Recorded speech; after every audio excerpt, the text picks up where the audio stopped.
हाँ जी बच्चों, मैं हूं अंकित श्रीवास्तव। आपका स्वागत है हमारे चैनल एनएससी क्लासेज में।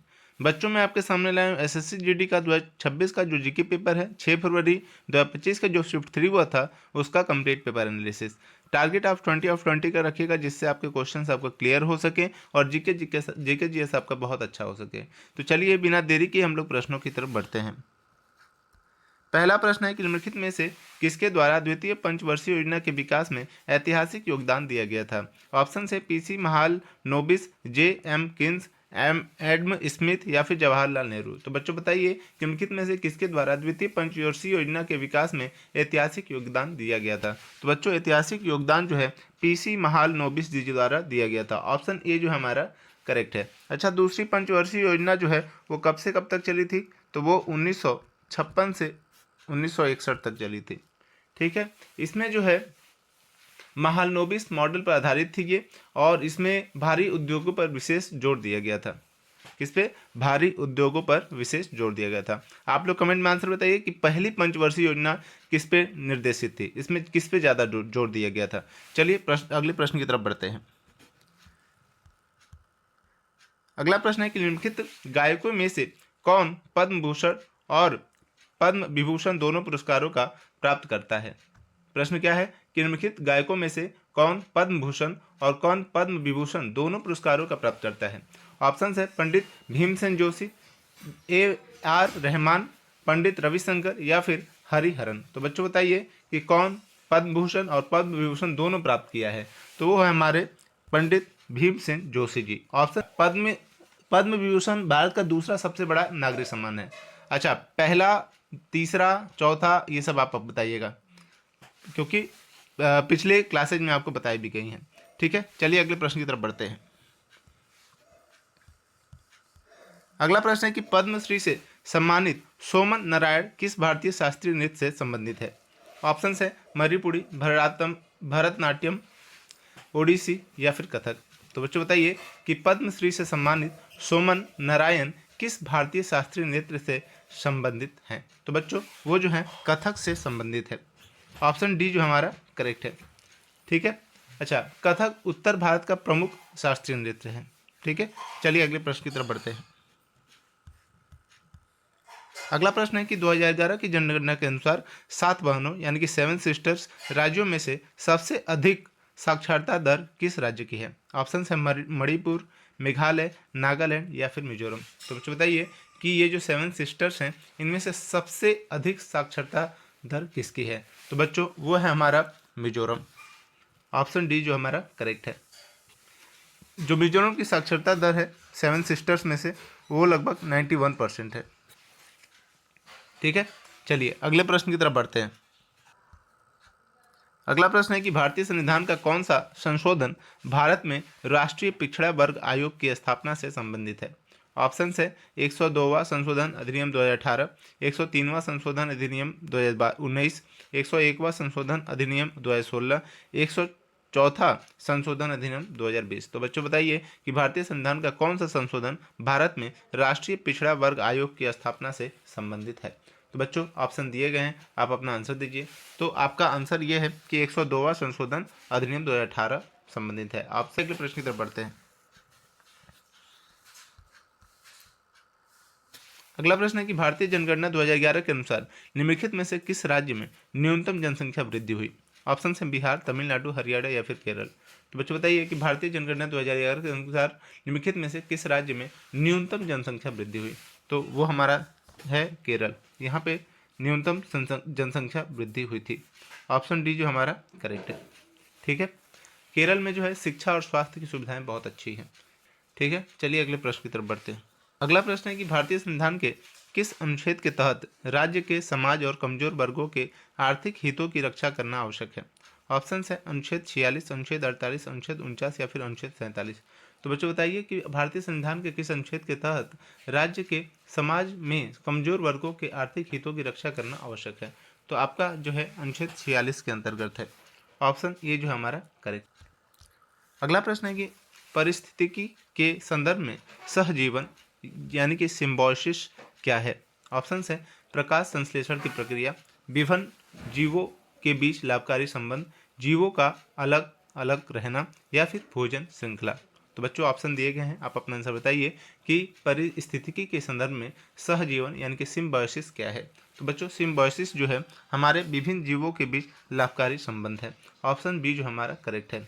जैसे कि शैवाल और फंगस, शैवाल और फंगस जो जो दोनों हैं आपके लाइकेन हैं, ठीक है, याद रखिएगा।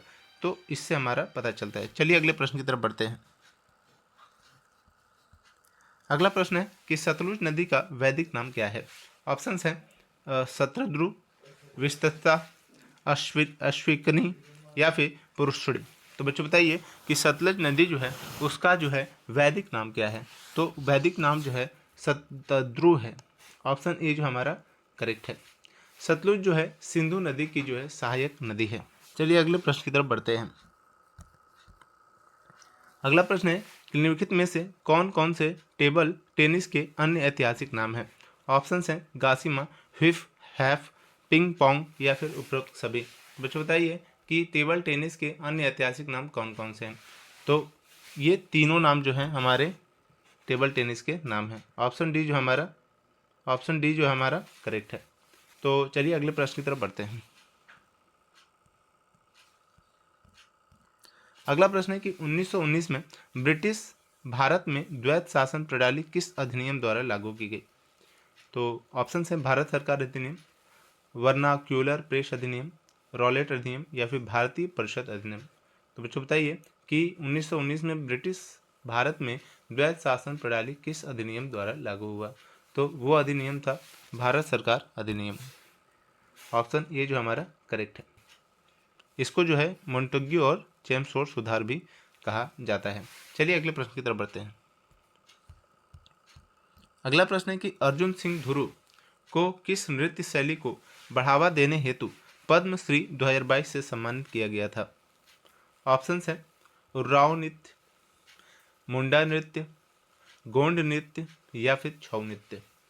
तो बच्चों अर्जुन सिंह धुरु को जो है छऊ नृत्य शैली को बढ़ावा देने के लिए पद्मश्री 2022 से सम्मानित किया गया था। ऑप्शन डी जो हमारा करेक्ट है। चलिए अगले प्रश्न की तरफ बढ़ते हैं।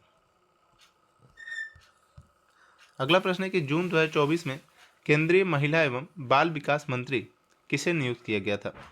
ऑप्शन है स्मृति ईरानी, अनुप्रिया पटेल, रेखा शर्मा या फिर अन्नपूर्णा देवी।